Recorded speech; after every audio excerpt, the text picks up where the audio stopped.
वसुदेव कुटुंबकम दोस्तों, मेरा नाम है प्रियदर्शन और मैं ट्रैवल यूट्यूबर हूँ, फोटोग्राफर हूँ। जैसा कि आप पहली वीडियो देख चुके हैं बेसिक टर्मिनोलॉजीज के बारे में, अब ये दूसरी वीडियो है अपने कैमरा ऐप को समझने के बारे में। मेरे पास में ये फ़ोन है जिसमें वीडियोज़ और फोटोज शूट करता हूँ और ये मेरा कैमरा ऐप है।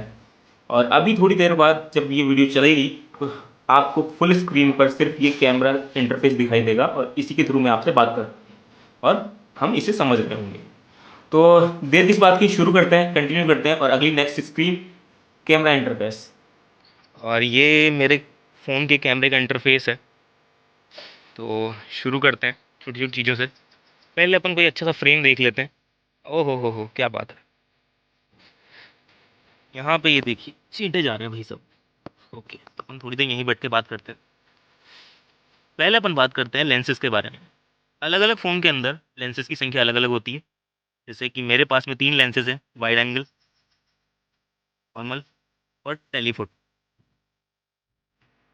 अब इनमें अंतर क्या है कि इनका जो डेप्थ ऑफ फील्ड है वो अलग अलग होता है, इनका अपर्चर अलग अलग है।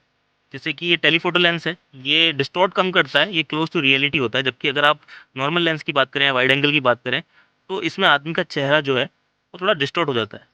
कई सारे फ़ोन्स में पोर्ट्रेट मोड आता है जिससे कि आपको डिजिटली पोर्ट्रेट शॉट्स दे देता है। ऊपर हम देखेंगे तो यहाँ पर फ्रेम दे रखा है, मैंने 4:3 कर रखा है। यहाँ पर एक बहुत बड़ी गलती होती है, लोग अपना फ्रेम फुल फ्रेम रखते हैं फ़ोन में।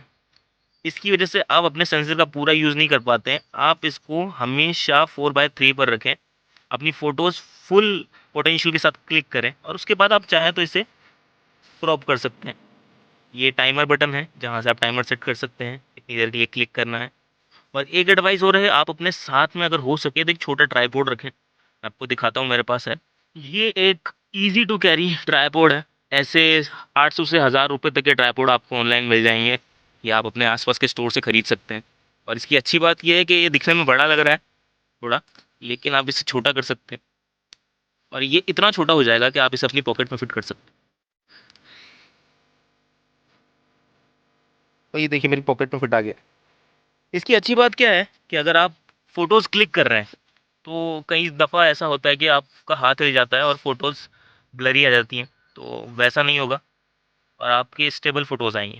आपको यहाँ पे लाइनें दिखाई दे रही हैं, तो ये ग्रिड लाइन्स हैं, तो आप इसे ऑन कर सकते हैं। ये देखिए सेटिंग में जाकर के ग्रिड लाइन्स नॉन और ग्रिड लाइन्स 3/3। आप इसे 3/3 पे रखें क्योंकि जो फ़ोटोग्राफ़ी के कुछ रूल्स हैं उनमें ये बहुत काम आता है। तो ये बेसिक सा कैमरा इंटरफ़ेस हर किसी फ़ोन का होता है। उसके अलावा एक चीज़ और होती है कि आप इस कैमरा इंटरफ़ेस पे टच करके फ़ोकस शिफ्ट कर सकते हैं। फॉर एग्ज़ाम्पल मैं इस पत्ती के काफ़ी करीब हूँ और पीछे जो बैकग्राउंड है वो काफ़ी दूर है। अगर मैं इसको इधर करता हूँ तो ये वहाँ फ़ोकस कर लेता है और अगर मैं इसको इधर करता हूँ तो ये पत्ती के ऊपर फ़ोकस कर लेता है। और मान लीजिए पत्ती के ऊपर फ़ोकस नहीं करवाना चाहते हैं, आप चाहते हैं पत्ती यहाँ रहे लेकिन ये फ़ोकस में ना रहे, तो आप क्लिक करें बैकग्राउंड में, वो देखिए फ़ोकस उधर शिफ्ट हो गया। और अगर आप पत्ती पे फ़ोकस रखना चाहते हैं, मान लीजिए इधर फ़ोकस है, तो आप पत्ती पे क्लिक करें, पत्ती पे फ़ोकस हो गया। और सबसे अच्छी बात, अगर आप चाहते हैं कि ये शिफ्ट कभी-कभी ऑटो मोड की वजह से ये वापस शिफ्ट होकर के जो सेंटर में जो फ़ोकस है बैकग्राउंड, उस पे चला जाता है, तो आप इसे लॉक कर सकते हैं। ये लॉक कर दिया तो अब ये फ़ोकस शिफ्ट नहीं होगा। और सबसे अच्छी बात, आपने जिस दूरी पे से लॉक किया है कि यहाँ तक फ़ोकस है, तो उतनी ही दूरी पे ये लॉक हुआ है। अगर आप इसे पीछे हटेंगे तो पत्ती ब्लर हो जाएगी क्योंकि अभी भी फ़ोकस इसी दूरी पे है। देखिए मेरी उँगली क्लियर दिखाई देगी बस, क्योंकि मेरी उँगली उतनी दूरी पे है। अगर मैं अपनी उँगली को आगे पीछे करूँगा तो वो ब्लर हो जाएगी, या पास लाऊँगा तो ब्लर हो जाएगी क्योंकि फ़ोकस इस दूरी पे हमने लॉक कर दिया है। अब चूँकि हमने फ़ोकस लॉक कर दिया है और उसके बाद में उसकी लाइटिंग को भी कम कर सकते हैं और उसको बढ़ा भी सकते हैं, यानी एक्सपोज़र को कम या ज़्यादा कर सकते हैं। मान लीजिए आपको इस तरह के एक्सपोज़र का फ़ोटो चाहिए, तो आप इसे थोड़ा-सा ज़्यादा एक्सपोज़र रखें ताकि एडिटिंग में आपको नॉइज़ ना आए ज़्यादा, और फिर आप फ़ोटो क्लिक कर सकते हैं।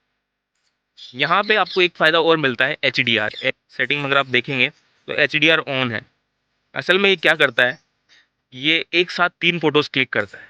मैं समझाता हूँ कैसे। आप देख सकते हैं कि पेड़ के ये वाला हिस्सा जो है वो डार्क था और वो वाला हिस्सा ब्राइट।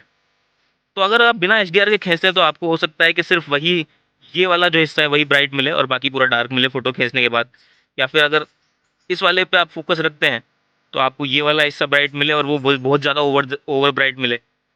तो एच क्या करता है, तीन तरह के फोटोज खींचता है, ओवर एक्सपोज, अंडर एक्सपोज और एक नॉर्मल, और उन तीनों को मिक्स करके हमें एक फोटो देता है ताकि सारे एरियाज वेल एक्सपोज हो। अब हम बात कर सकते हैं प्रो मोड की। चलो प्रो मोड के अंदर आते हैं। यहाँ पे काफ़ी प्यारा पौधा दिखाई दे रहा है, तो हम प्रो मोड का यूज़ यहीं पे करेंगे। आप इसमें देख सकते हैं, यहाँ ISO दिखाई दे रहा है, ये वाइट बैलेंस है। आपको किस तरह का मूड चाहिए फ़ोटो में, उसको सेट करते हो। फॉर एग्जांपल अगर बारिश हो रही है और आपका कैमरा उसको, उस मूड को पोर्ट्रे नहीं कर रहा है, तो आप मैनुअली सेट कर सकते हैं कि आपको किस तरह का मूड चाहिए। ये ठंडा मूड हो गया, ये थोड़ा गर्म मूड हो गया। और इसकी बात करते हैं, ये है शटर।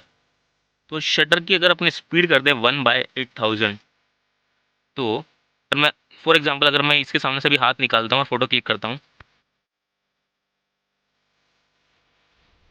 तो जिस मोमेंट पे इसने फोटो खींचा वो उसी मोमेंट पे क्लिक हो गया।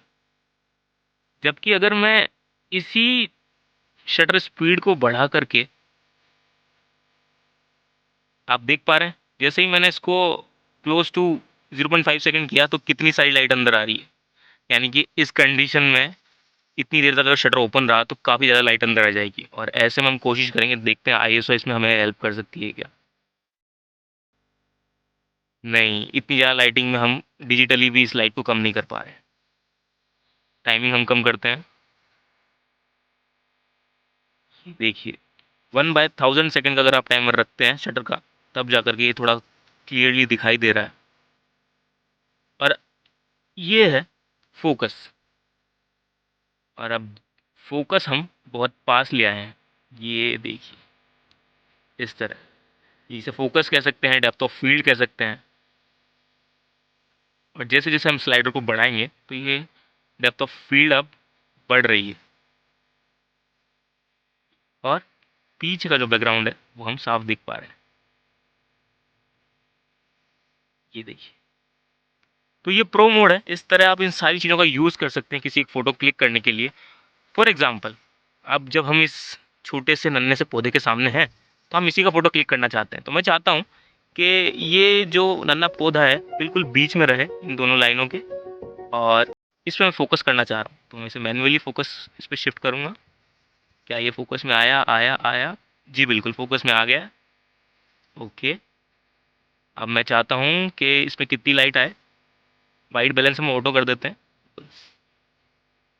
अब हम चाह रहे हैं कि इस पे कितनी लाइट आए, थोड़ी लाइट बढ़ाना चाह रहे हैं हम। ठीक है, तो हमने शटर स्पीड इस हिसाब से रखी है ताकि हमें इनफ लाइट मिल जाए। ठीक है, और अब हम इस फोटो को क्लिक करें। ये हमारी फ़ोटो क्लिक हो गई है। ये यहाँ पर एक मोड है जहाँ से आप सेलेक्ट कर सकते हैं कि आप रो फोटो चाहते हैं या फिर जेपैग। रो फोटो में डिटेल्स काफ़ी ज़्यादा होती हैं। मैंने ये क्लिक किया, आपको दो फोटोज़ मिलेंगी शायद। अब एडिट का बटन आ रहा है, लेकिन इस वाली फ़ोटो में नहीं आ रहा है क्योंकि ये रो फोटो है, इसे ईजिली एडिट नहीं कर सकते। इसके लिए हमें एक ऐप चाहिए जो इसे एडिट कर सके। तो स्नैपसीड के ऐसे ऑप्शन आपको कभी नहीं दिखेंगे जो एक रो फोटो को आप अगर उसमें लेते हैं। ये देखिए यहाँ लिखा आ रहा है रो, इस जगह पे। हम कुछ और फोटोज़ क्लिक करेंगे इस मैनुअल मोड में या प्रोफेशनल मोड जिसे आप कह सकते हैं। हम चाह रहे हैं इस गेट और इस खिड़की की फ़ोटो लेना क्योंकि ये काफ़ी अच्छा फ्रेम लग रहा है, और चूँकि हमारा फोकस बहुत पास है इसलिए डेप्थ ऑफ फील्ड काफ़ी कम हो गया है। अब हम डेप्थ ऑफ फील्ड को बढ़ा रहे हैं, बढ़ा रहे हैं। क्या ये फोकस में आ गया? बिल्कुल। लाइटिंग काफ़ी ज़्यादा है, हम इसे कम करना चाहेंगे। 1/800, ये सही लग रहा है। और हम फ़ोटो क्लिक कर लेंगे। देखिए मैं अभी बहुत आसान आसान फ़ोटोज़ क्लिक कर रहा हूँ, आपको बिल्कुल दिमाग पे लोड लेने की ज़रूरत नहीं है। हमने उजाले में फ़ोटो ले लिए, अब हम चाहेंगे कि हम अंदर कुछ अंधेरे में फ़ोटोज़ लें। क्योंकि शटर स्पीड हमने काफ़ी ज़्यादा कर ली थी इसलिए हमें कुछ दिख नहीं रहा था। अब हम शटर के बंद होने के टाइम को धीरे धीरे बढ़ाएंगे। ये देखिए जैसे जैसे जैसे जैसे मैं इसको बढ़ाता जा रहा हूँ, ये और ज़्यादा लाइट कैप्चर करता जा रहा है। देखिए मैंने 4 सेकंड का इसे कर दिया है। क्लिक कर लेंगे।